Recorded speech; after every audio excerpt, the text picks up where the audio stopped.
Hello everybody and welcome to Road America for the second round of the KTM GTX Trophy, part of the RaceRoom Ranked Championship in 2023 for Season 1. The 14 turns around here in North America are playing host to the second round of our championship after we got things underway 3 weeks to go at the Autodrome Most, a very different circuit in the offing here this evening.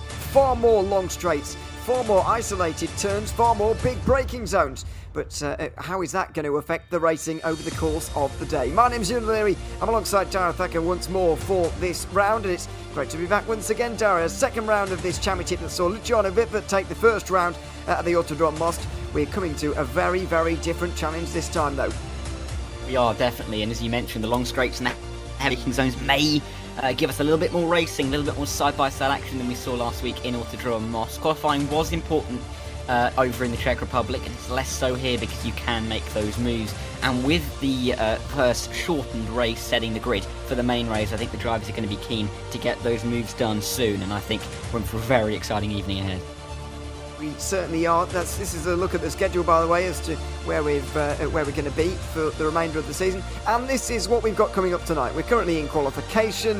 The first race is coming up 15 minutes, and then race 2, 40 minutes. No reverse grid in there, like we saw last week for the MX-5s, but we do have a bit of a reshuffling, if you like. Everybody put back onto the starting grid again, and we have to do the start all over again.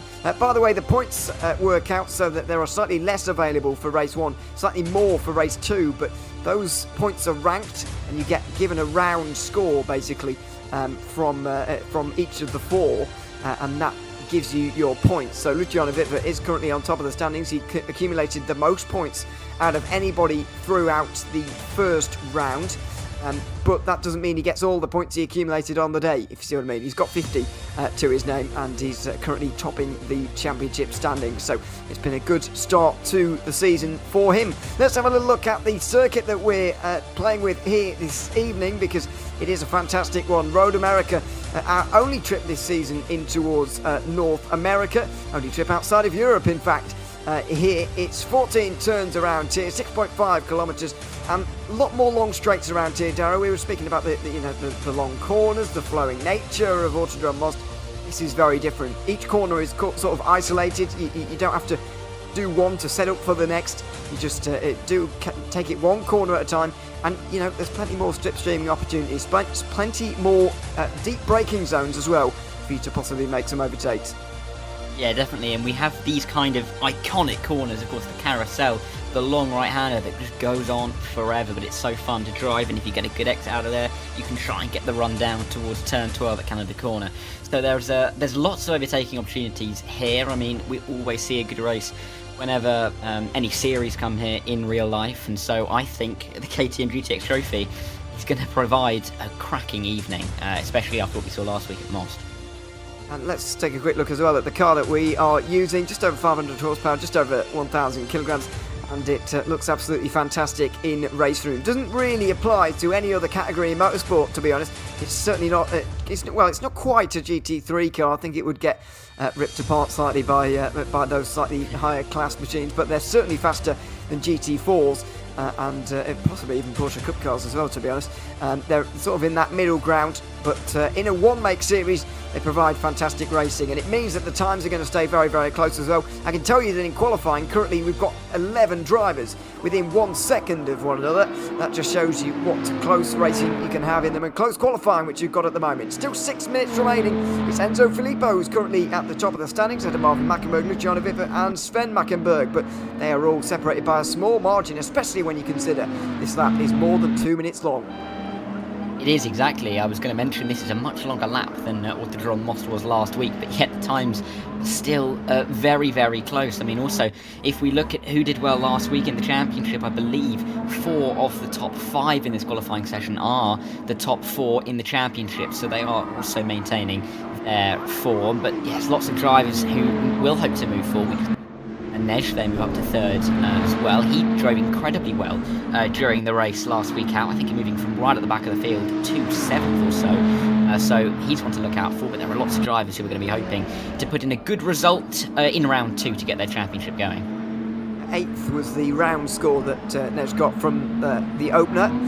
So it's decent. He's right up there. Enzo Filippo, by the way, second in the standings, just to give a bit of context. Marvin Mackenberg, as in the championship standings. Marvin Mackenberg at fourth in the championship standings coming into today, just to give some perspective on where everybody was. And I think the story of a few weeks ago, Darrow, was the fact that it was Enzo Filippo versus Luciano Vitvert. There wasn't actually a lot of overtaking between them, but in race one, they ran very close together. I think Filippo won the opening race, and then Vitvert won the second race of the day, which, because there's more points available for the second one, put Vitvert in charge in the championship for the moment. But there wasn't a lot of overtaking between them. There was a real closeness, though. They were really well matched in terms of their pace, and they ran absolutely together almost all night.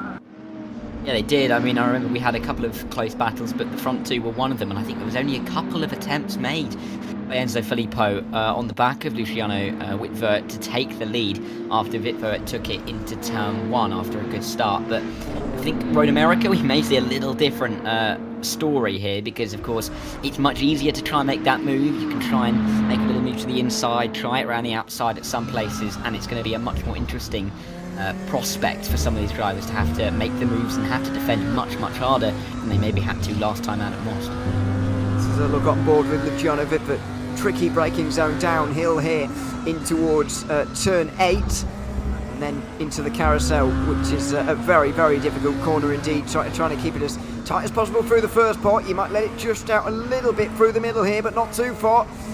Vitvert just letting that one ease out wide and then pull back into the double apex. Oh, he's just got on the power a little bit too early there and runs a little bit wide, and then into the kink, which is a really high speed and committed corner as well, through turn 11. That's fantastic to see. And then as you can see him weaving around, he's not on a lap here clearly, just warming up the tyres. But what's noticeable from that on board is that you do need quite a lot of steering lock in this car. It does look a little bit on the understeering side maybe, but does have a bit of a kick to it on the power as well. Into the final few corners, it's a tricky one in its own as well. Turn 13, and not to let yourself go too out wide there, but you can use the tarmac on the outside, and then there's this final corner, sets you up for this long run down the front straight. So just under 3 minutes to go. This could be Luciano Vitvert's last chance to get onto that front row.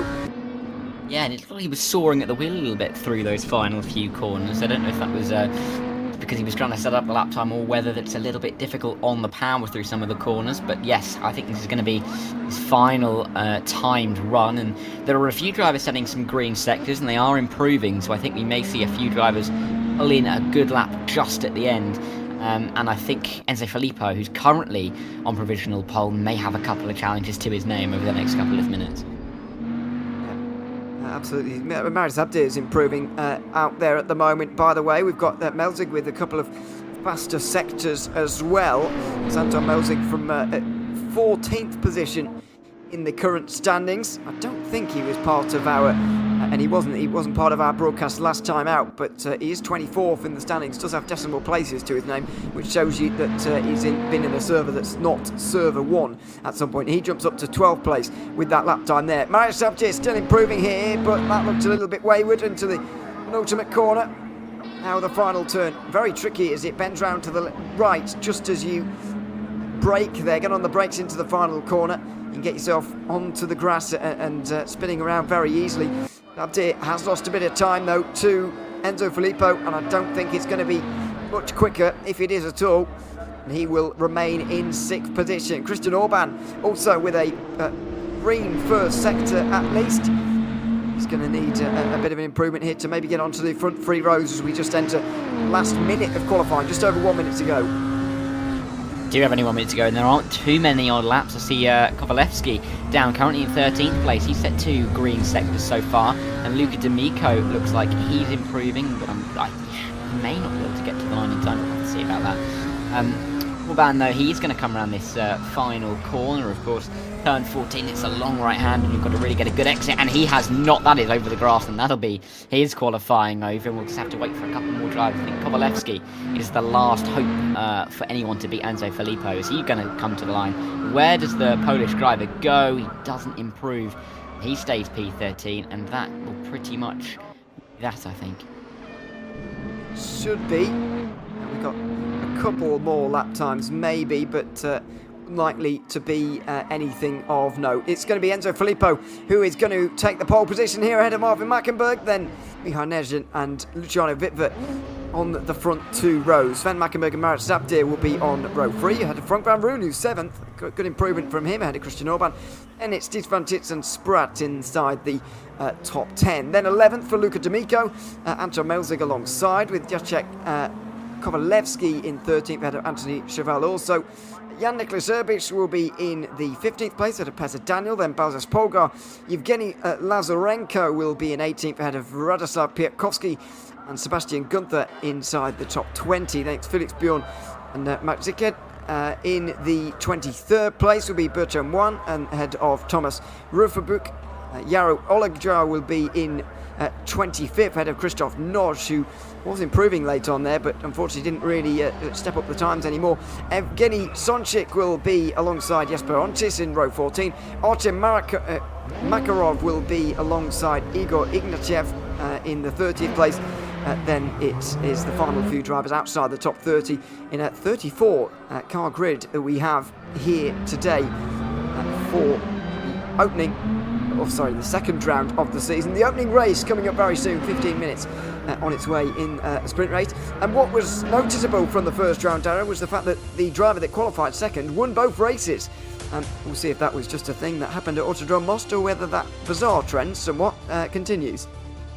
Yeah, definitely, and I think also with a bigger grid, I think it's going to be a little bit more important for those guys at the front to try and make sure they have a cleaner, shortened race, because they don't want to be starting the longer race, which is more important with the points. They don't want to be starting down towards 34th place, because that will be costly.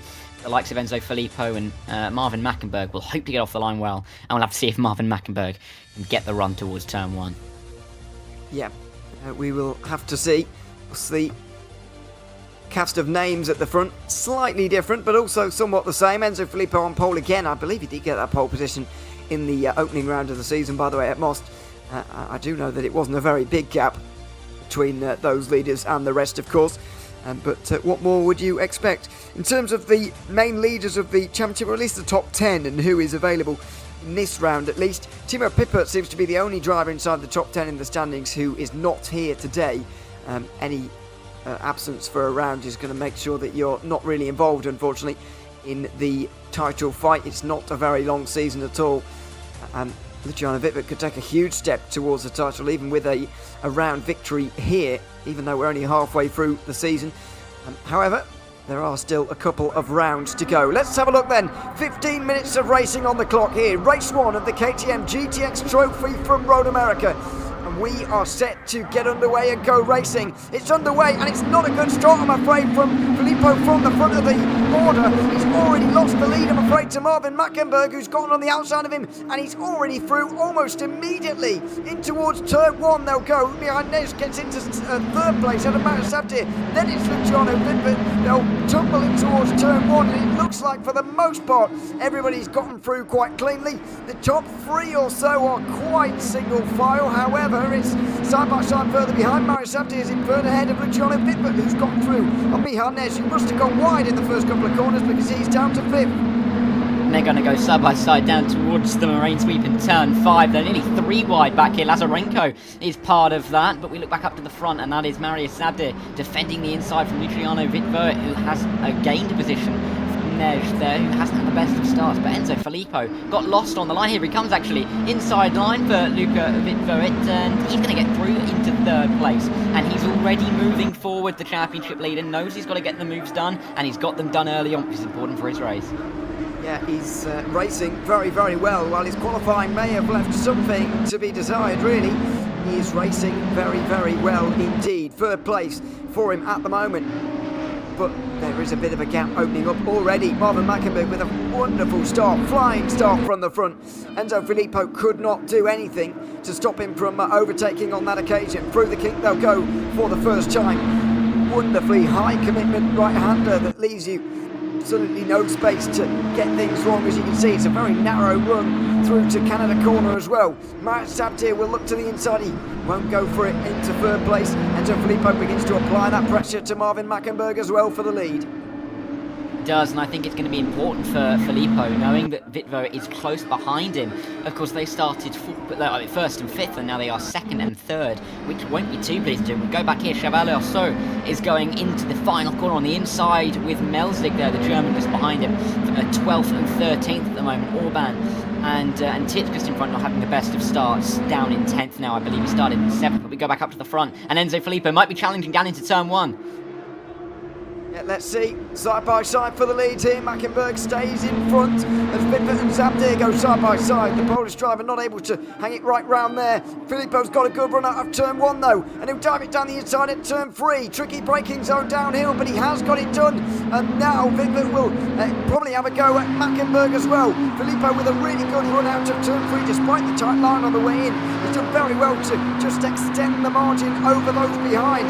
Down towards turn 5 now. He'll have to defend to the inside just a little bit, and he will, well, swerve out the way almost of Mackenberg, who brakes really late down in towards turn 5. Vippert can't quite get through either. Zabdir watches on from behind. The top 4 absolutely together at the moment. Yeah, you can throw a blanket over them at the moment as they come through turn 6 and now into turn 7. This little right-hander before we get towards the carousel. I mean, Mackenberg not having the best of runs there. I mean, he did nearly run into the back of Enzo Filippo down into turn 5, and Marius Zabdir having a look, making Vitvo required to defend there as they come into the carousel. Of course, it's signal files out through here, very difficult to try and make a move unless you've got a very clear inside line. Marvin Mackenberg, you can see him, he's got a bit of a gap already to Enzo Filippo, over half a second now as they come towards the kink for the second time in this opening race of the evening, and Luciano Vitvo is going to be right on the back of him. The championship leader is going to have to try and find a way through because he knows that Filippo is currently his championship rival. Will he be able to get it towards Canada corner? I don't think he will,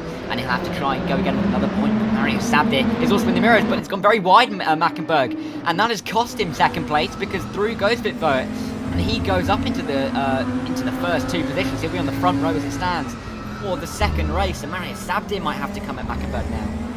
Yeah, it's a pretty costly mistake from Mackenberg there, and an unforced one as well, you might say. He just went too deep in towards Canada corner. That has cost him second place. He does have the fastest lap currently, by the way, but that's only because he led lap 1. Now that goes to Enzo Filippo, who's trying to stretch away from the rest of the field. Marius Zabdir goes down the inside then at turn 1. That was very close. Couldn't quite do it though. Mihanes gets close in as well. That's Sven Mackenberg, who just gains a little bit down the hill now towards turn 3. There won't be a move there by the looks of it. No, he will stay behind for now. Through turn 3 they will go. It will be the slipstream for Marius Zabdir. Will there be another chance here? It's a long run downhill towards another braking zone, which of course makes it so difficult. And now he'll look towards a podium place. He will just have to back out of it though. Mackenberg with just enough to hang on there, and this time he times his braking zone just correctly and stays in 3rd place. He does, and I think he's going to have to do a lot more defending by the looks of it. Zabdir and his brother Sven very close behind him. And as Filippo and Vitvo have gone up the road, there's a bit of a gap forming now between them as it stands. But we're just going to have to see if they can keep pulling away. Marius Zabdir will be hoping to get past the German into P3 as soon as possible, of course, after his good results in Most. I believe he came 3rd in both of the races there as well. So he is looking for some consistency early on in this championship at the moment. But as we come towards the kink for the 3rd time now, Mackenberg still might come under a bit of pressure, and he'll be thinking about his mistake into Canada corner on the last lap as he comes down this time around, and he will hope not to make the same mistake twice. Yeah, let's hope not.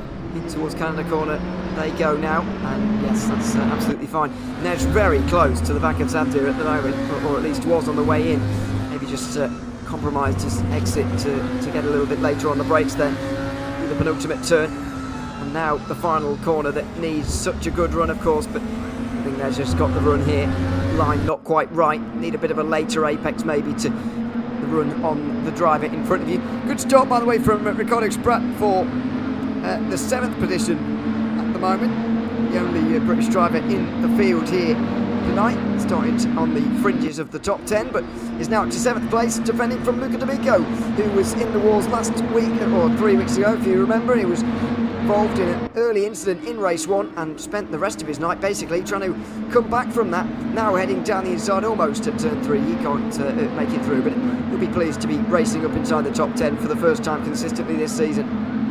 Yeah, definitely, and I think a lot of drivers were affected by that turn 1 incident in the second race last time out in Moss. As we see Petter Daniel, who was also comfortably in the top 10 last week, defending for 20th place now from Makarov as they come under the Cheese Bridge and come towards turn 5. But I think Makarov can go for a move. He's going to look to the inside, but I don't think he's going to pull anything off, and he doesn't. He comes back into the slipstream. There are some drivers who didn't have a good race last week, who are seeming to have a little bit of better form. I remember one of the Mackenberg brothers, I can't exactly remember who, I believe it was Sven, had a bad weekend. It was on a Wednesday, a bad couple of races in order to draw Moss, and he's currently sitting in 6th, which is a very large improvement for him. But with there being such a large field, a mistake can be really costly in this first race if they make it in the last 7 minutes here.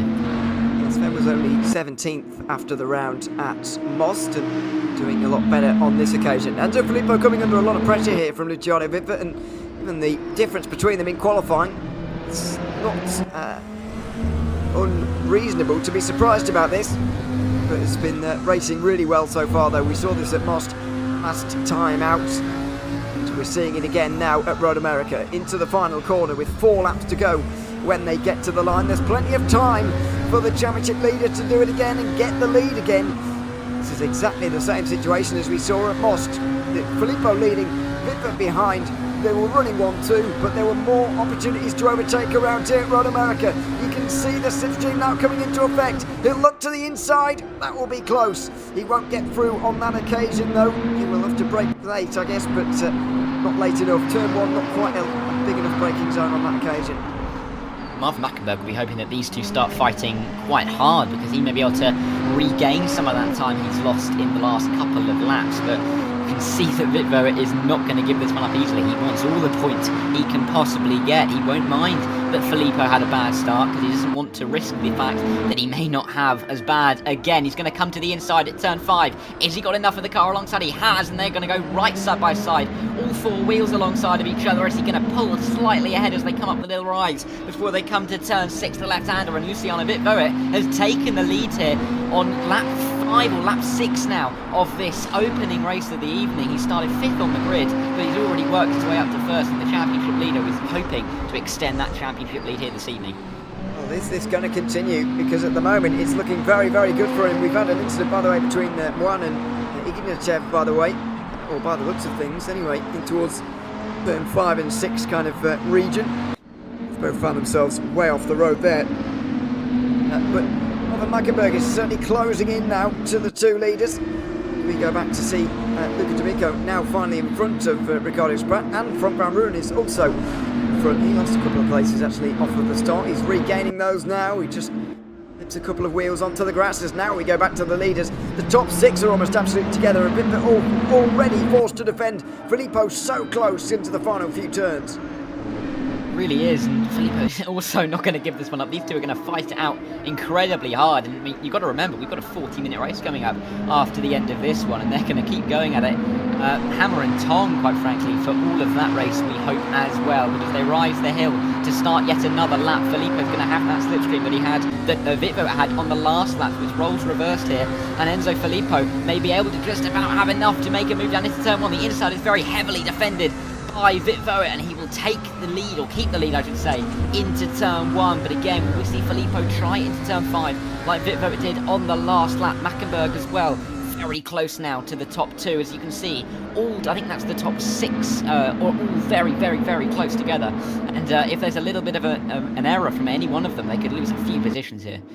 Yeah, now there's the danger of Mackenberg getting involved and the leader being allowed to just run away with this. Vitvoet knows that he's not out the water yet, though. Filippo chases his slipstream across the straight, down towards turn 5. Zabdir is having a look. He is.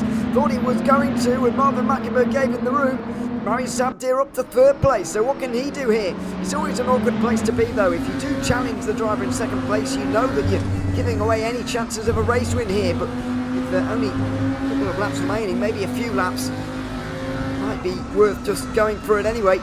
Top 6, though, still right together. Michal Nej also not far away from Marvin Mackenberg. He's only a second off the lead, despite being in 4th place right now. From what it looks like, the leader though, Luciano Wittwert, might not be able to give this one up for the remainder of this race. He's looking strong in the lead of this one for the moment. He is, well, he looks to have the measure of those behind him, to be quite honest. And right now, he's got nearly half a second, which is very impressive and might not be crossed with only a couple of laps left. Yeah, definitely, but he's got to remember that there's those 3 near concurrent straights down towards kind of the corner at turn 12, towards turn 1 and then turn 5 again. Of course, there are these couple of corners at 13 and 14, but you can stay close behind the car in front through here. And Marius Zabdir is going to try. I think he's going to try and look for a move at some point. I mean, we're going to have what, 2 more laps? I think. Yes, we are. We should cross the line with enough time, just about. But we should have 2 more laps after this one, as it's even more of an opportunity for those cars just behind the leaders to try and find their way through. Nej looks like he's very close to the back of Mackenberg here. If we can see them run towards turn 1, let's see, is he going to make the move to the inside? No, not quite. Not quite this time around, but a wide again from Marvin Mackenberg. That's the second time he's done that. Well, not exactly at turn 1, but he went wide at Canada Corner just a few laps ago, and Nej's going to slip up the inside. Marvin Mackenberg might come under pressure from his brother soon enough if he keeps this going, but with only a lap and a half really now to go. It's Wittwert who's got this to lose, but Filippo is gaining down the straight. It certainly is. I wasn't expecting this, to be honest. Penultimate lap now, and Wittwert's forced to defend again in towards turn 5. And Filippo very wide now, and Zabdir nearly gets into the both of them. He broke a bit too late, to be honest, down at turn 5. Filippo certainly makes a bit of a mistake. Turn 6, Wittwert just seems to have the measure of them right now. It is worth noting, though, the slipstream very, very powerful, and once you are in the lead, it is somewhat difficult to get away. Even if we're going to see this for an entire 40 minutes in race 2, seems somewhat unlikely, really, in the length of that race. But even so, Wittwert is finding it difficult to get away, and from what it looks like, I reckon he could be the strongest in this group. Somehow wasn't so good in qualifying, but in the race, he looks almost unbeatable. That's exactly, absolutely, and I think he may. This will give him a lot of confidence going forward into the race. And Filippo doesn't get a very good start off of the line once again. He may find himself with cars to overtake before he even gets Luciano Wittwert, who was 5th on the grid when Filippo took pole. So this is a big change from Filippo. I don't think we'll be pleased at all with what's gone on. I think one has had a bit of an incident. I think Piatkowski and Kovalevski, the 2 poles, had a bit of an incident as well just before. As they have slipped down to 22nd and 25th, but up at the front it's Filippo who is the closest to anyone, closest to the driver in front of anyone in that top 5, I should say. And he's going to have a run surely as we get on towards the last lap. They're going to cross the line with just about enough time, but Filippo is not giving this one up, and he may still go for the lead. Might well do. Oh, a bit of weaving now from Wittwert, who's forced to cover the inside line. He's going to squeeze Filippo just as much as possible as well. But Filippo won't want to go around the outside here. He wants to put Wittwert offline and then have a run in towards turn 5. But the run out of 1 wasn't very good. Now turn 3, big braking zone, and Wittwert dives for the apex. Filippo going for a bit of a later one. Has he got the run off the corner though? I'm not sure he has. Zabdir might even be closer for second place here, and he certainly will go for it now since there's no more biding time in this race. It's all clubs off stop, and it's all absolutely going for it. Down the hill towards turn 5 they'll go. Wittwert fends off again. He's on the inside line. He looks pretty unpassable at the moment. Through this corner, Zabdir gets very close to Filippo, who's now starting to look in his mirrors. Surely this is the chance for the race leader to get away for good. Filippo's making a couple of little errors. The line to turn 6 wasn't ideal, and Zabdir has stayed incredibly close to him, and I think he may be able, maybe just about, to have a run towards Canada Corner, but Filippo will be helped by that slipstream that he's getting off of Luciano Wittwert, as we've only really got one more overtaking opportunity to go as they come through the carousel. They're going to come through the kink, and then it's going to be that straight all the way down to turn 12, and we're going to have to see if anyone can make that move. Nej is also sniffing around in here. Marvin Mackenberg has dropped off a little bit off the back of the top 4, but he will be settling for 4th, I think. Filippo won't be happy to settle for 2nd, but I think he may have to, because there's quite a big gap between him and Wittwert ahead. He is. I'm sure there are not going to be any changes now inside the top 5. Filippo applying the pressure all the way to the line here, but I don't think he's going to have enough here. Somehow, Luciano Wittwert's going to win this race. Didn't seem to be on quite the same form during qualifying, but he's right up there again in this race. And he has taken the opening one of the night. Out of the final corner, it's championship leader Luciano Biffert who takes another step forward at Road America. Race 1 will go to him just about ahead of Enzo Filippo. Maris tapped in behind Než and Marvin Mackenberg, all inside the top 5. They were covered by very, very small margins indeed. In a good race, but in the end, Biffert looking pretty untouchable.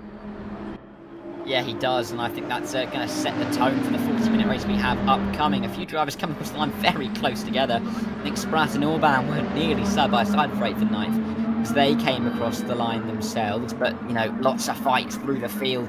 We said at the top of the broadcast that it was going to be a track where we might see quite a lot of overtaking, and I think we are definitely being served quite a bit of overtaking here, as Luciano Biffert taken the win.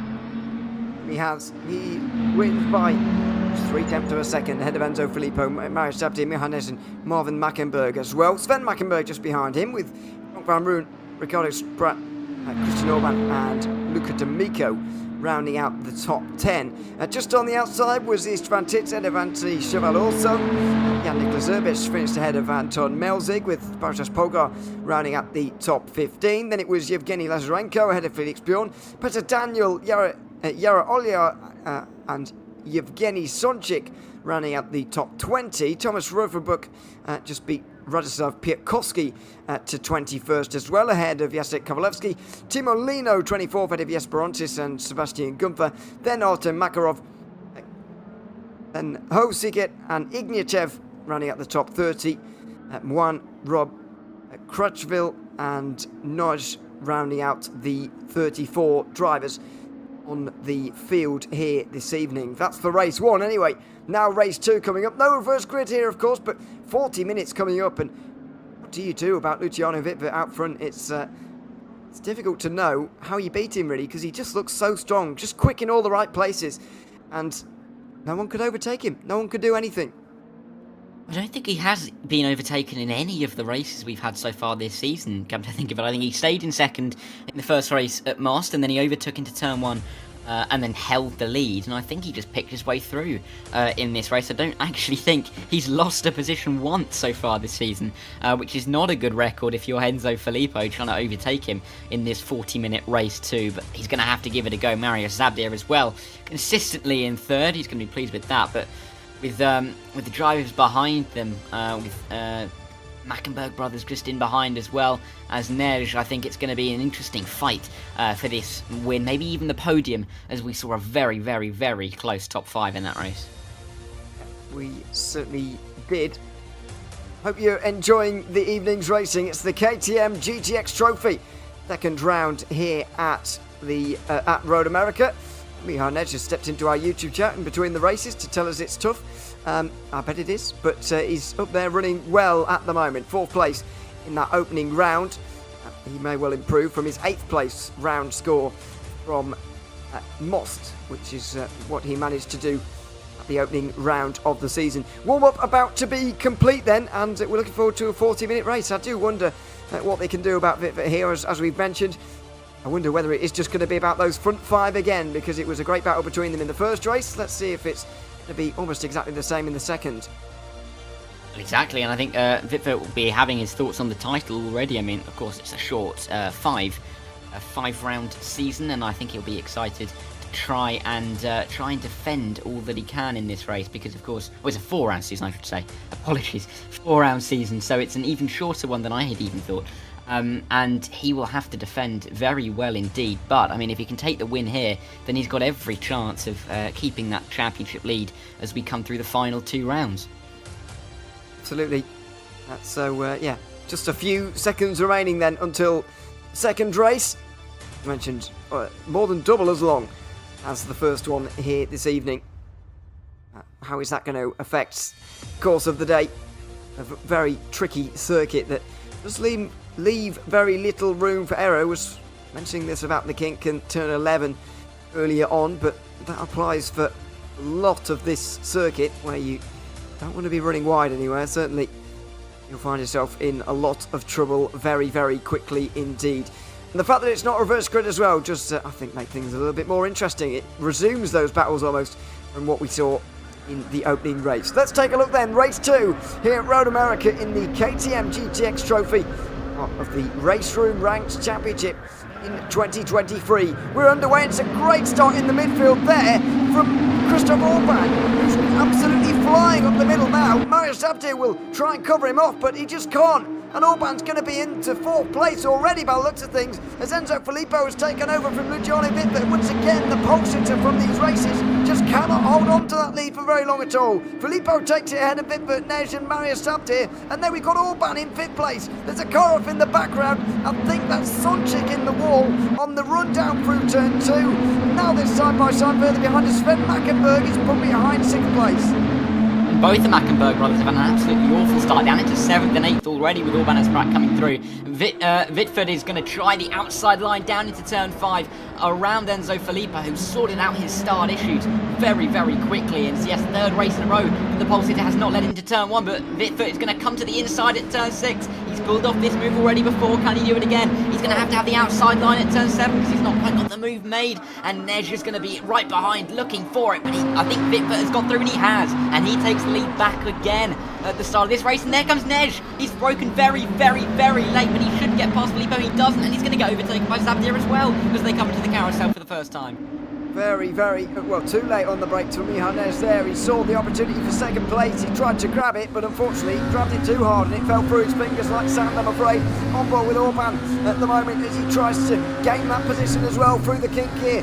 It's the battle for 2nd, really. Vittler has got back to the lead and he's pulled half a 2nd already, although the slipstream will just bring everyone back close together again. It's the same top 3 as we saw at the end of the 1st race. Now at the start of the 2nd as well, through Canada Corner, with the lead. Is he going to be able to get away in this race though? Because admittedly there wasn't long in that 1st race to really establish a gap, but there is well over half an hour for Vittler now. Will he be able to cruise home to another win? I think you and I are going to get a very severe case of deja vu by the end of the season if this carries on with Filippo and Sabdir 1, 2 and 3. Because they always seem to find themselves on those podium places, but Nej is going to hope that he takes his first podium of the season. Orban and Spratt as well, you mentioned their good starts, and they had an absolutely, Orban particularly had an amazing start up the middle to find himself in the top 5, but Sven Mackenberg as well now being overtaken by Van Ruyn for P8, as we see Luca D'Amico here at the back end of the top 10. It's Van Tits as those three very similar liveried cars fight it out. It's Melzig now fighting, I think that should be, is that Cheval also or Petter Daniel behind? I think it's Petter Daniel who is going to try and find the inside line but can't quite do it into turn 3. But these guys are going to be fighting right the way towards turn 5 once again, as they are too wide in the mid-pack. Certainly are. I think that's Timo Lino and no, sorry, it's Urbish and Polgar the inside for 15th place. Urbish with the inside line, but Polgar with the later braking around the outside and possibly too late around the outside of turn 5, I'm afraid. These are the leaders though to have the edge over the rest. Vittler really trying hard to stay away from the rest, as well as Sabtir's having to look over his shoulder at Michal Nej, and Christoph Orban as well, by the way, who's in 5th place. What a start from Orban to be in that position after he was barely inside the top 10 in the 1st round. It just shows you the importance of the start and just what a difference you can make off of the start in this car, because it really does either spring off the line or it doesn't. Really does, and I think that inside line, or the outside line I should say, was a very poor starting line. We've seen both Luciano Vittler and Enzo Filippo have poor starts when they have started from 1st position, so it's a very difficult one to start off of, but Vittler will not mind now. He's got the lead back and he can try and drive away. I mean, it's going to be difficult because we know the quality of Enzo Filippo just behind him, but the rest are going to try and stay close because they know that if these two start fighting, they're going to have a chance as well.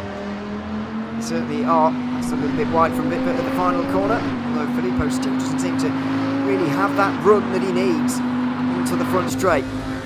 It's a very long one though. He'll have a lot of slipstream, and maybe there will be a chance, even with the reduced braking zone. Vittler going to fight him hard. Filippo going to look for the inside. There's no space there. Looks for the outside, and there's no space to go around the outside either, I'm afraid. It's a bit of a slide from the Dutch driver, and so the Frenchman will try and have a go at turn 3 as well. Now he's really got him offline here, but will there be a run from turn 3 this time? Keeps it a little bit tighter through the turn. It looks like a better line, but never really seems to get the same punch off of the corners. Is this straight long enough to just negate that a little bit? They curve along the back straight now towards turn 5. It's outside line again, and it's just not working out for Filippo at the moment. He's banging his head against a brick wall, and I'm afraid they're just not falling down for him right now. Fitbit holds on to the lead. Filippo once again stuck in second place. You've got a question though, how long can Vitford try and defend like this? I mean, it works lap by lap, but you've got to nail every single line through that first part of the lap, and he's just going to have to do it on every single lap if Enzo Filippo is going to be this close consistently. Marius Zabdir as well is going to be in the sniff, because Filippo can't just look forward, he's got to look back as well. Zabdir, Nej, Orban, Sprat, they're all close behind, and they are not going away lightly for the Frenchman. He's got to be careful, but he can also try and attack Vitford, as the slipstream seems powerful enough to him to keep right up close to the race leader for the time being. Absolutely. We've got a yellow flag in the final sector, by the way. There's a few drivers off the road, including Sebastian Gunter, I think, from the back of the order, but it's not to worry. So far, it's actually been a very clean event as far as the racing goes for those at the front of the field, but let's hope that that is not the beginning of the end, me using those words in that order. Filippo, very close now to the lead. He just edges closer out of the final turn. Once again, as you said earlier, we're going to get feelings of deja vu here, because it's the same thing's happening again and again and again. This time Filippo's closer, I would say. He'll be further alongside towards turn 1, but he'll still be on the outside line, because Vitford's finding it very easy right now to just protect that inside line. He'll brake a bit later, and that's absolutely fine. It'll be a better run through turn 1 for Filippo, but Vitford will once again protect the inside line. In fact, he doesn't even have to this time, because Filippo's not even close enough. It really is like watching replay after replay after replay. It really is, and I think, like I mentioned, I think we're just going to have to wait for a bit of a mistake from Vitford. If Filippo is going to get past Sprat, they're trying to attack Marvin Mackenberg and Orban a little bit further up the road, but these four very close together as they run down towards turn 5. I don't think Filippo's been able to get past, or he's going to try it around the outside again, but look at that. Vitford still able to defend the inside, and here comes Zabdir. Zabdir's found the switchback move to the inside. He's going to have the inside at 6, and he's going to find his way through on the Frenchman. As we've mentioned, he's got to be careful with the drivers behind, and Zabdir has been able to take advantage of the fact that Filippo has had to go that little bit wider as he goes side by side with the race leader, and Marius Zabdir is now up and will be trying to take over the race lead from Luciano Vitford. Feeling that Filippo just let Zabdir go through there. Well, he didn't want him to go through, of course, but once he was alongside on the way in towards turn 6, he realised that a battle there would have certainly sealed their fate in terms of not finishing first, and they do need to beat Vitford here quite comprehensively to finish ahead of him in the round points. Of course, the race winner here would pretty much guaranteed take the round as well, the full 50 points for the round, although that does depend a little bit on where you finished in the first race. I don't think it matters particularly for these four up front, because they finished so well in that opening race. It doesn't actually really matter what happens, just a case of whoever wins this race. And at the moment it looks like it's going to be Vitford by some margin, just under oh no, he's gone! Oh, into the final corner, he spins off. Luciano Vitford, the championship leader and race leader as well. Look to have things under control. Lap after lap after lap, he was fending off attacks with absolute ease, and now he's spun into the final corner. He's made an unforced error, and all of a sudden he's down to 19th. That is absolutely massive for the championship. It's now Marius Zabdir is the leader in this race. Filippo, all of his Christmases come at once. His Christmas, his birthday, and his anniversary all on the same day. He is now in a much more commanding position than he was about 45 seconds ago, because all the way down in 19th position is Vitford. He'll try and fight his way through. He has got that pace, we've seen it. But Filippo is now going to go for the lead. He was third about 1 minute ago, but can he take the race lead here to the outside, I should say, of turn 5? He can't quite find it, and the switchback is going to work to his favour. But absolutely massive moments in the championship. Vitford is going to have to regain every position he possibly can to pick up as many points as he can to salvage his weekend here. Well, that was a very big surprise. Vitford was in control and looks like he just could not be beaten, but he is in fact human, and now there is a real predicament on his hands, because if Enzo Filippo or Marius Sabdir win the race here, then they're surely going to overtake him in the championship by quite some distance as well. And what a fight we are going to see between these two as well. If things stay as they are, Marius Sabdir would take the championship lead by 2 points ahead of Enzo Filippo, and Vipert would be a long, long way back at this stage. Himself an awful lot of work to do for the remainder of the season. In towards Canada Corner they'll go as we pass a quarter of this race gone. Enzo Filippo heads down the inside. Now it's getting a little bit risky because everyone knows there's a race win on the line, and all of a sudden it seems within reach. When Vipert was in the lead, it felt like an extraterrestrial achievement, to be honest, but now they can very much reach out and touch it. Marius Sabdir holds the lead currently. Enzo Filippo desperately wants to take it off him, and Mihai Nes, is right there as well. It's a very good point, because Zabdi, you said he's in the live championship lead, but Filippo could take it off him if he finds the inside line. Oh, they're so close to that pit wall as they come down towards turn one. Nej is going to be sniffing around as well. He can see two drivers fighting hard directly in front of him, and he knows that if he can find a line that benefits him out of a particular corner, he may find himself in the lead as well. Filippo to the outside at turn three. We've not seen that one work before, but he's made it work as they go around there. And Nej is going to have the slipstream. Can he try and get Zabdir as well? They're going to be locked side by side as they come towards five. This could be three wide as they get into turn five.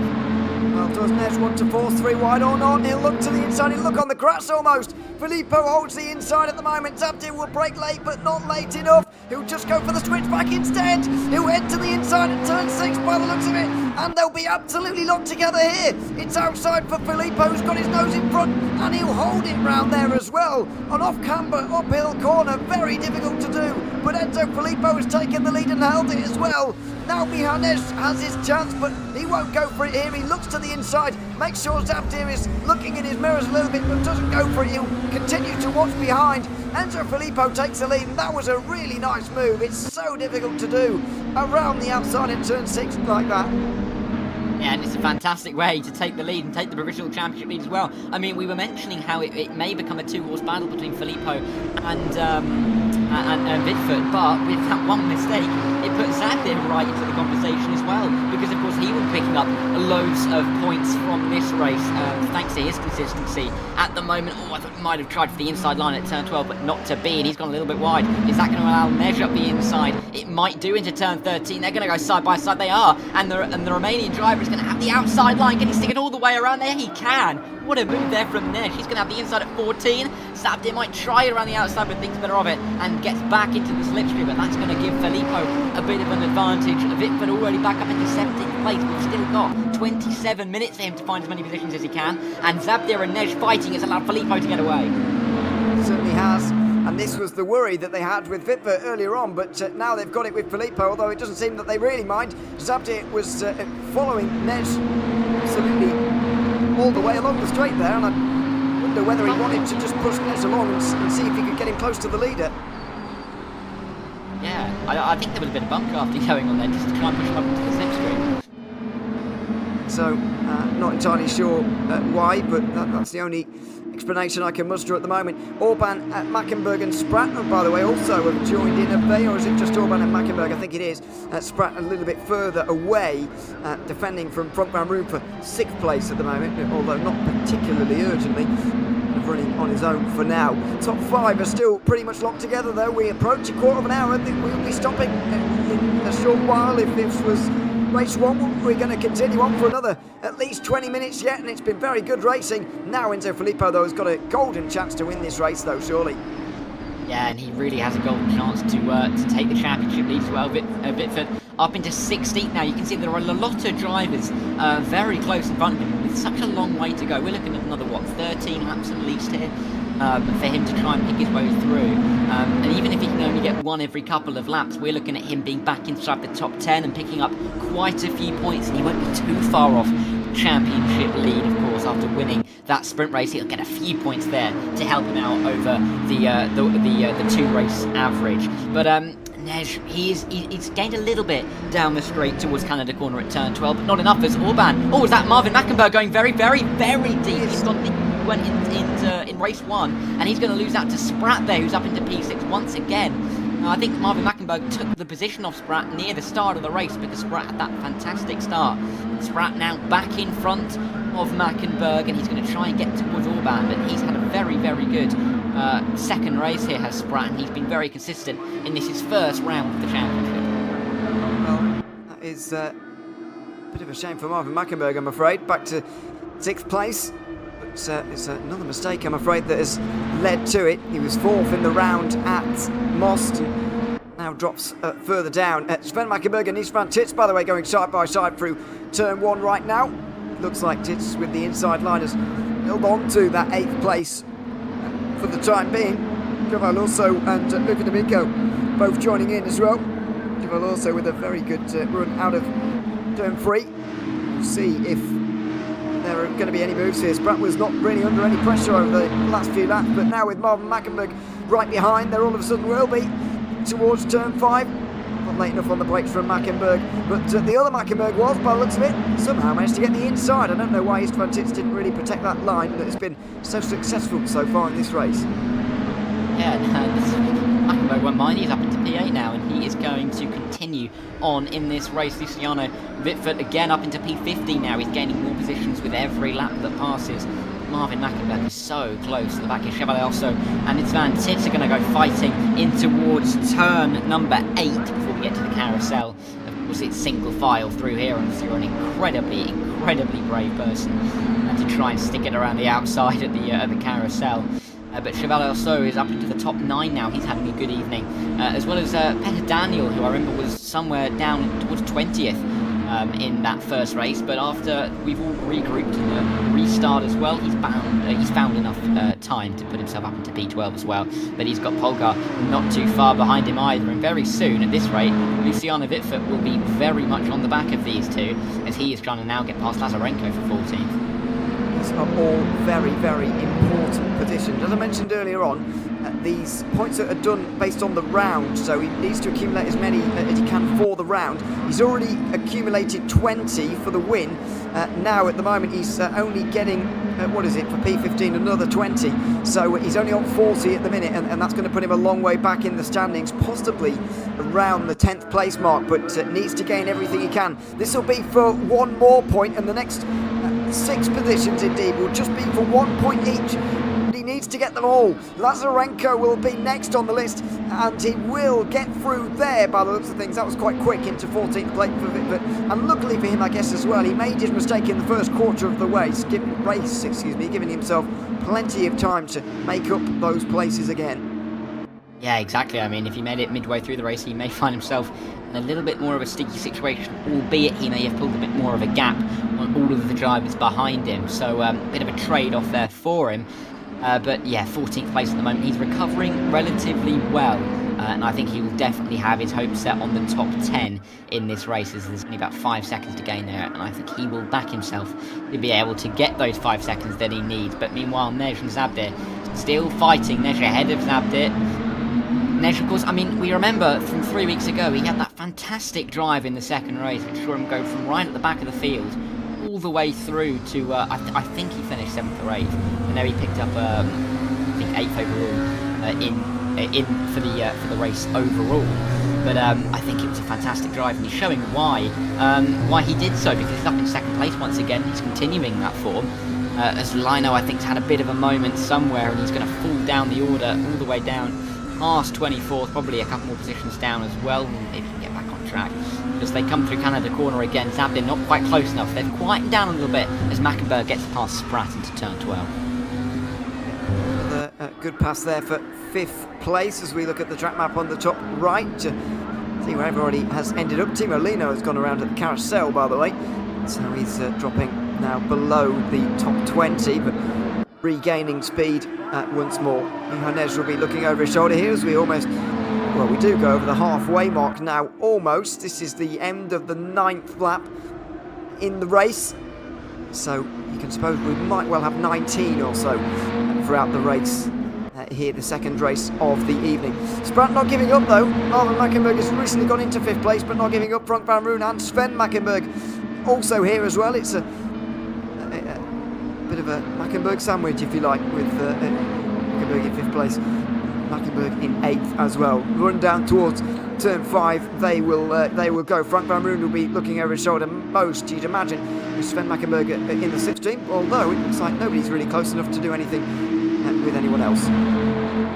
Well, Chevalot and Isvan Tits look quite close together. I think Tits is going to have the outside line on the Frenchman as they come through turn 5, but I think he will not be able to get the move done, and he doesn't. But this fighting is going to help out Vitford, who is just now into 13th. Yeah, he's 13th behind Petter Daniel, and he'll be able to clear him pretty soon because there's that little bit of a gap up to the 3 of D'Amico, Tits and Chevalot, so the 9th, 10th and 11th. But every place pays at the moment for the Dutchman, who is still your championship leader, of course. I mean, not provisionally, not as things stand in the live championship, but of the confirmed results, he is still the championship leader. He's got work to do still, but the Sven Mackenberg trying to work his way past Van Roon and Spratt and try and get at his brother, but he's not quite able to at the moment. And Van Roon, the Dutchman, who's currently the leading Dutchman, I don't think you would have thought he'd be saying that, is currently up in 7th. Yeah, that was close. Trying on Petter Daniel into the kink. I don't think I've ever seen a move there. Well, I thought he was going to go for it, but decides to hang back for now, and he'll look to the inside and just brake late. Not late enough. Petter Daniel is smart enough to just have twist about in there.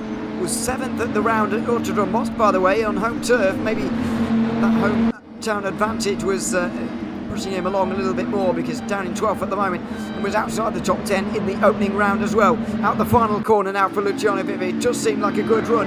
It's a pretty good one for Frank Van Roon as well, who's going to be looking up the inside of Spratt here, who doesn't look like he's going to defend, although just a bit too late. She's Frank Van Roon to the middle of the road. Oh, a bit too late on the brakes, a bit of contact. Mackenberg will get, and now they're really not going to be a big fan of each other, because that was a big squeeze from Frank Van Roon. Get the feeling that these two have been at it earlier on in the race, and they're not best pleased with each other right now. Spratt will get a better run out of turn 3, and he'll get back past Sven Mackenberg, but goodness knows what's going to happen down towards turn 5.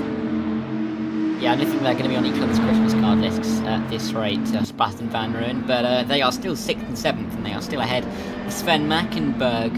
Luciano Vitford has still not been able to get past Petter Daniel as of yet, but I think is this a move here from Mackenberg? He's got the inside line at turn 6 on Spratt. Can he do it? He's had a very, very, very tight lining the inside, not really able to try and use any momentum through the corner, and Spratt stays ahead in P7 for now, as Vitford is trying to get past Daniel, but he's been passed by Polgar in the process. So Polgar has picked up 2 places through turn 5 and into turn 6, and Vitford is going to feel like he's achieved overtaking Petter Daniel, but he's still got to overtake Polgar once again here as he tries to recover all these positions.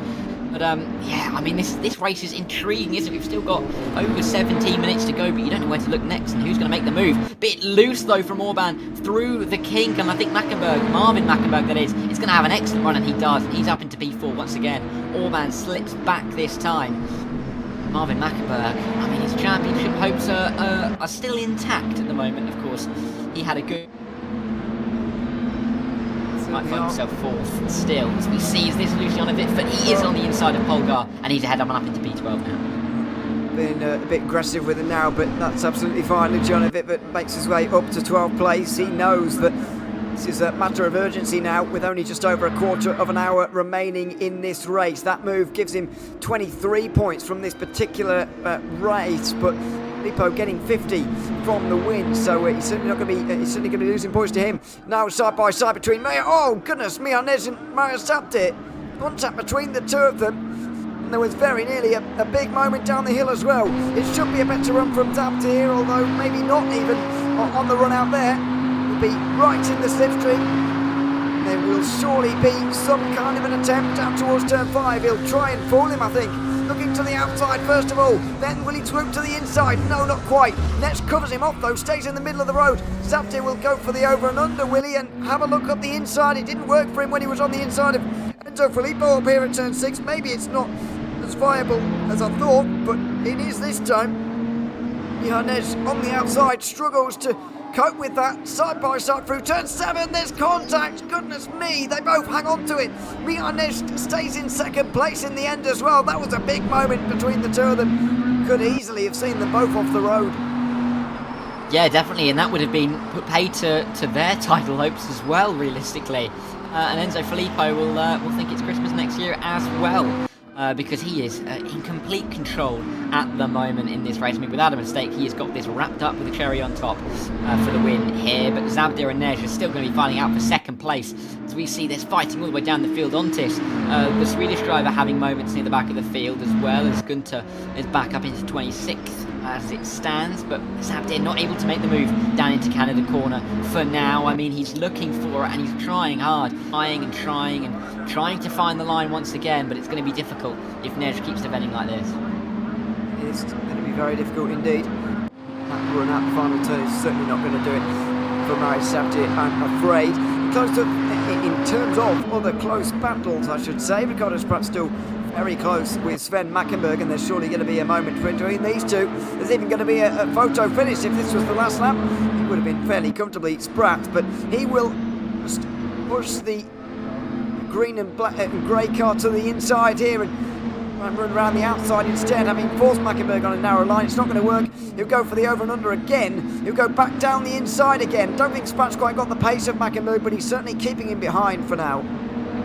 He really is, and he is definitely doing a good job at the moment. Cheval Also, though, is now in this battle in P9, but he may go for it very shortly. Sven Mackenberg looking for the run before they even come under the bridge down this moraine sweep towards turn 5. I think it'll be Cheval Also tries the outside line. If Sven Mackenberg doesn't cover it off, he's going to try the inside line. It's very, very late on the brakes, and there's a little bit of contact between the two of them as they come out of turn 5. Are they 3 wide up the hill towards turn 6? I think they are. It's the inside for Cheval Also. Who's going to pull out here? They surely can't go 3 wide through here, but they somehow have pulled it off. Cheval Also's picked off 2, but Sprat's got the inside line once again as they still battle it out down the hill. They're coming through turn 7. It's going to be turn 8 soon. Here comes Luca D'Amico, and it's Van Tits as well in this battle as Sven Mackenberg. Oh, he's gone very deep. He's gone off the track, and that's 2 positions drop for him. Cheval Also, he's picked up 2 spots there. There is absolutely fantastic racing up the hill towards turn 6. What a fantastic battle we're seeing here, and Sprat will go back to the inside. Cheval Also not going to have this place for very long, and there's robbing down the straight towards the King. They're going to go side by side. Oh, Sprat's over the grass and the curb, and here will come Luca D'Amico on both of them. Cheval Also's going to drop back here, and for 7th place, Luca D'Amico will go to the inside. He'll get in the wall. He'll be in the grass as well. Through into Canada corner. It's inside line. He's got dirt on his tyres. He'll push. He's Van Tits out wide. Goodness me, where's he come from? He's into 10th place now, and round the outside will go Cheval Also to hold on to 9th at the very least. Sven Mackenberg will try and come through as well. It's Van Tits pushed into the grass. Everyone will gain a place, and Luke John of Bimbert's here as well. This is the best possible situation for him because he's been allowed to catch up on quite a few drivers, and there are points on the table here in the last 12 minutes. Really are, and I think he can still get 7th in this race. He's just in front of him. I mean, you could see from the camera angles he was gaining corner by corner. Is he going to try that inside line on Sven Mackenberg? No, he's not. He's going to sit in behind for now for P11, but he's going to have to try it at some point soon. You'd have to expect Sprat, I think, will come under attack from Vitfurt soon as he comes down the inside of turn 3 this time on Sven Mackenberg, who tries to hang it around the outside, but it just gets shoveled out wide. He just flies, it comes over the curb. But Vitfurt back in the top 10 after that mistake early on. He is down the inside for Frank Van Roon here on Orban, who's had a fantastic race so far, you've got to say, or a fantastic start. Maybe now paying the price for where he's found himself in the order compared to the pace of him with others. Should be 6 laps to go, by the way, including this one. It's actually going to be very close for Enzo Filippo, whether it's going to be a 19-lap race or 20, but he does have space behind him to slow down if he wants to, or indeed he'll just push on here and make everyone do an extra lap, and we would very much enjoy that because this battle right now is very exciting indeed, and Sprat seems to be one of the main causes of it. He just doesn't want to let anyone overtake him, and as soon as they do, he's firing straight back at them the very next corner. He is, and I think it's just attack after attack after attack. I think we said last week when the racing was still good around Autodrom Most that we were looking forward to the race around Road America, and I think we are definitely being treated to an exciting one here. There's still just over 10 minutes to go in this race, and of course finishing whatever lap we are on, but look at the gap Enzo Filippo has.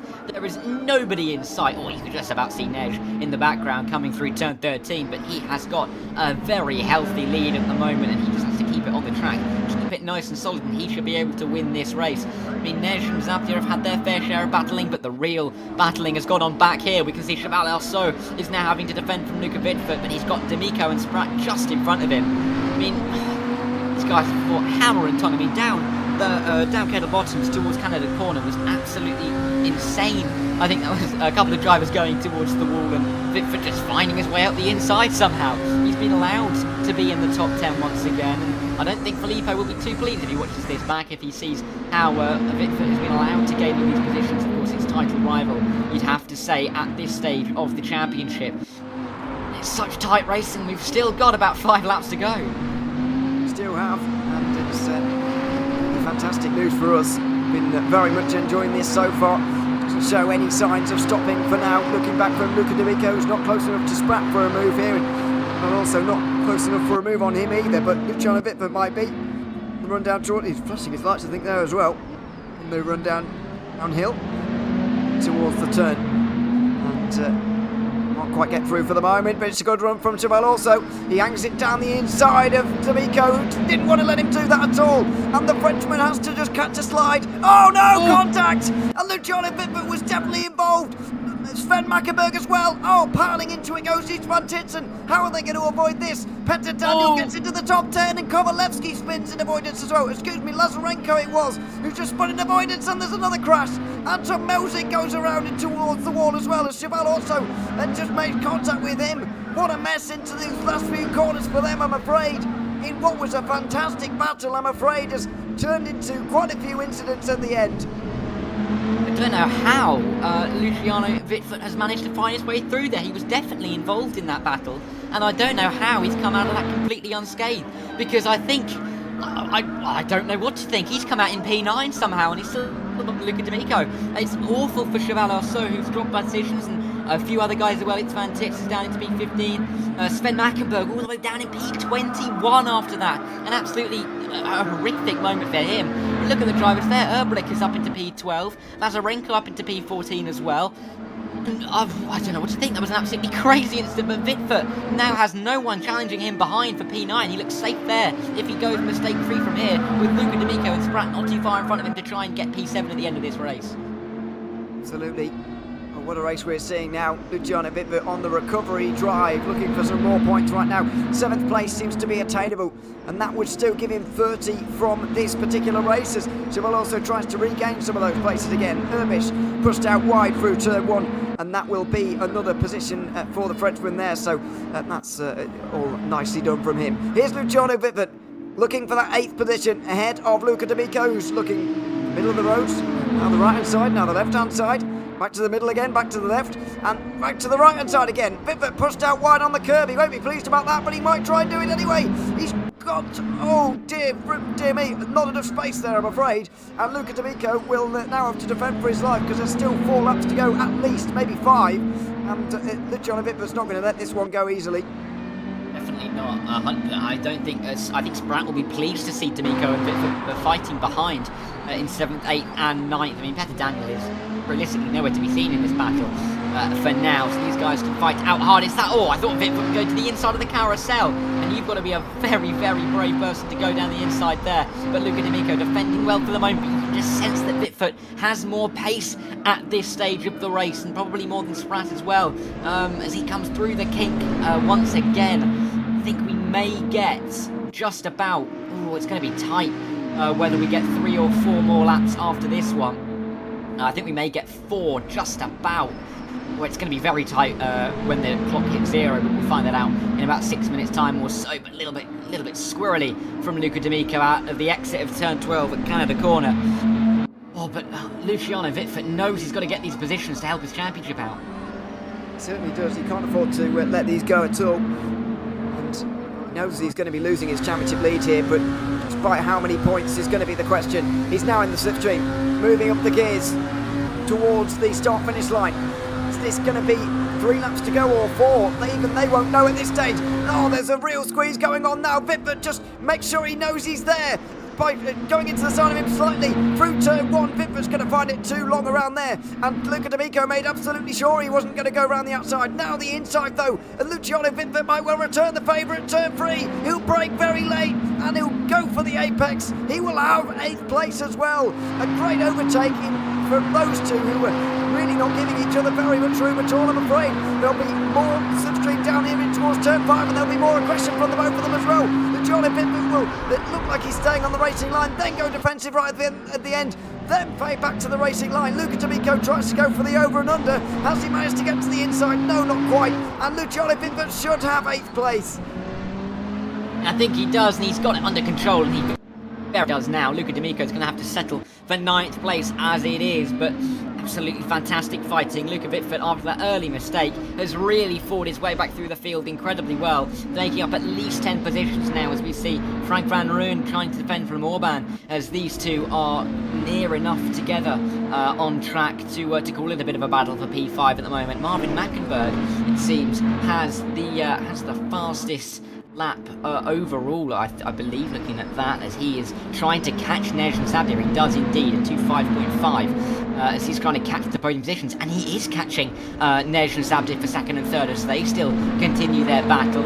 I'm still no closer to trying to work out whether we're going to get 2 or 3 more laps after the end of this one. But it's going to be incredibly tight on the line, as we see Nej still defending from Marius Sabir as it is at the moment. The line for them all over again. Should be hanging on to 2nd place at least this lap here from Marius Sabir. There's enough room for this position to be held at this stage. It's further back where there's more concern, I would argue, but even Vinther's not that close to Spratt at the moment, and that will be the final overtake that he will be able to manage, possibly with 2 laps remaining in this race. And what a race it's been as well. In race 1 there was a little bit of a difficulty in overtaking in some ways, and it was somewhat frustrating to see that Enzo Filippo just couldn't get anywhere near Luciano Vinther, but seeing a very different race in race 2. It's been action-packed, other than for this driver here. Enzo Filippo has been in a world of his own for the last half an hour or so, but everyone else, it's been all gloves off kind of racing. It's been absolutely fantastic. Yeah, it really has, and it's been definitely a very, very good showing from all of these guys this evening, and sets up a very interesting championship fight with 2 rounds to go after this one. Of course, we've been to Most and we've been to Road America. But, I mean, Nej, he's defending well. I mean, he'll do well in the championship thanks to this result. I mean, oh, was that Sabir? Sabir's gone off the track at the carousel. He's gone completely off the track. Marvin Mackenberg come through, and will Sabir lose out to Van Rooyen? It's very difficult to get back on track there. I think he should just about stay ahead of Van Rooyen and Christian Orban at the moment, but big mistake for him, and Filippo's title rivals are falling by the wayside here as they come through. Makarov and Bjorn seem like they've had a bit of a coming together, as well as Sven Mackenberg is coming through the dust. He does ahead of Bjorn, I think, who came off the track and threw up all that dust as they came through turn 6, I believe that was. Yes, it was, up the top of the hill.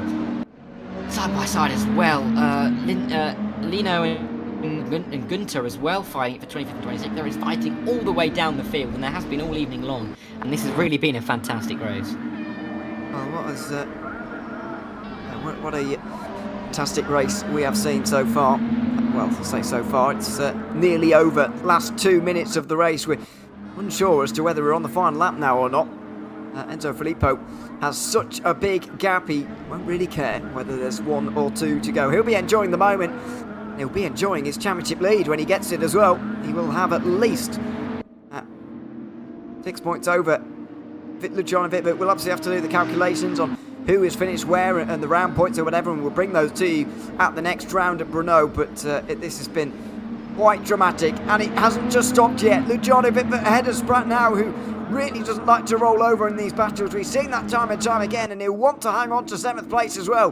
But I don't think the championship leader coming into today is going to let that happen. In towards turn 5, Spratt's getting closer, and he looks to the inside, forces Vinther to defend, but only briefly. So Luciano Vinther completes his run to 7th place. It's a good recovery, you'd have to say. 8 places gained since his spin earlier on, but he'll be ruining that mistake because it was such an unforced error and such an uncharacteristic mistake as well. Yeah, it really will be, and he will be ruining it, definitely. I mean, I'm thinking with the points, I think he'll either be when the points are totaled up, I think he'll either finish 6th or 5th with the totals he's accrued. I'm not entirely sure which one it would be, but even if he finished in 5th, he would be 10 points behind Enzo Filippo in the title, and if it was 6th place, he'd be 12 points behind. And that would be important for him because it'd be much more difficult to overcome. It would require absolute perfection towards the end of the season. Filippo still leads, and we'll have to see whether this is the last lap because he's going to come around the final corner. He could probably decide whether to slow up or not. He can, and the seconds will just tick away. Enzo Filippo is over the brow of the hill for, is it the final time or not? Time ticks by, and it will be the checkered flag. Enzo Filippo wins race 2 here at Road America, I think. Has he taken the checkered flag or not? I think he has. Mihanej certainly has, and that will be second for him ahead of Marvin Mackenberg, then Zaptier and Frank Van Roon. As East Van Tits and Polgar have both been off. Pitkowski drops back. There's been incidents and accidents further back, possibly, as there's going to be a run to the line here for 10th place as well with Petr Daniel and Jacek Kovalevsky. That won't be decided at the end. It will be Daniel ahead of Kovalevsky for 10th position. And is that in the background? It's Pitkowski, as mentioned earlier on. It's Van Tits pulling himself out of the grass for the second time this race as well. What a bizarre incident we saw with him earlier on. Seemed to plough into the side of Sven Mackenberg earlier on. Didn't quite... don't know if we quite saw the full story really, but seemed a bit strange from that point of view. Enzo Filippo wins the race though, ahead of Mihanej by 5 seconds ahead of Marvin Mackenberg. Then Marius Zaptier, Frank Van Roon, the top 5. Christian Orban with a great job into 6th place ahead of Luciano Wittwert, who gained so many places throughout the race at least. Sprat, D'Amico and Daniel round out the top 10. Was Jacek Kovalevsky who just missed out on that top 10 ahead of Cheval. Also, Erbis, Lazarenko, Polgar around at the top 15 with Melzik, Tits, Mackenberg, Makarov and Sickert the top 20. Well, Darrow, what a fantastic second race that was. 40 minutes of pure action in the end. And yeah, very, very entertaining stuff, especially compared to race 1 where overtaking was a bit of a struggle at times. Yeah, it really was, and I think that was helped by the fact that Luciano Wittwert had that mistake at the final corner early on in that race, because he provided quite a lot of that action, and his involvement is what caused that big incident. Well, I'm not saying that he caused the incident, but him being there surely will have been a part of the big incident we saw down at Turn 7 and Turn 8, which ruined Sven Mackenberg's race and caused quite a few position changes itself, but good results for quite a few of the drivers. I mean, Orban had a fantastic start, Sprat as well, and they've done very well this evening, but I think Wittwert will be ruining his mistake at the final corner. Enzo Filippo won't care. He's perfected that 40-minute race and he's finished it in 40 minutes and a second. Well, what a fantastic second race that was. In the end, Enzo Filippo takes the win and takes the championship lead as well. Took a couple of very entertaining races around. I think it sets us up well for the second half of the season. We'll be going back to the Czech Republic for the next round at Brno. Is it in Czech Republic? I may have had a complete fact fail there. So I apologise if that's true. We're back to Brno though for round 3, and then to the Nordschleife for a familiar finale at round 4. There are the dates. 3 weeks time. Of course, we've got the GT3 series coming up from Road America first. That's coming up next week, so make sure you tune in same time, same place for that. But we're set up beautifully for the second half of the season. We've got arguably the fastest driver not in the championship lead and with some points to make up, which is very exciting. It very much is, and I think he'll have to. I mean, I think if he wins both of the final rounds, he'll still be maybe crowned the champion after that weekend, so after the 2 races. So I think it's not necessarily championship over, but it's going to have to be perfection for Luciano Wittwert over the last 2 races, because he still can win the title. It's more of an uphill battle than it would have been if he didn't make that mistake. Certainly is. Well, thanks very much to everybody who's been tuned in here this evening. It's been a very entertaining round here at Road America. Another 55 minutes of racing split across 2 rounds has provided us with the entertainment here this evening. I very much hope you've enjoyed it. It's been a pleasure to be here once again. I've been Ewan O'Leary alongside Darrell Facker once again, and until we see you again in 3 weeks' time for the next round at Brno, it's goodbye for now. Do you also feel the same as this car enthusiast? he's reached his vehicle dream. But suddenly, the original black wheels seem a bit boring. A colourful detail would add a lot more pep. And a little eye-catcher to match the paint would make the car perfect. Customization options don't only transform the wheel to visually match the vehicle, but also provides one-of-a-kind look on the road. The wheel color, rim protectors, center caps, valve caps, and even the wheel bolts can be configured and designed individually using style components of the new BBS Unlimited wheel system. And here's how it works. The BBS Unlimited base wheels are available in a total of 8 different colors. Whether it be a glossy, satin or polished finish, or from a deep indigo blue to racing gold to a rich bronze.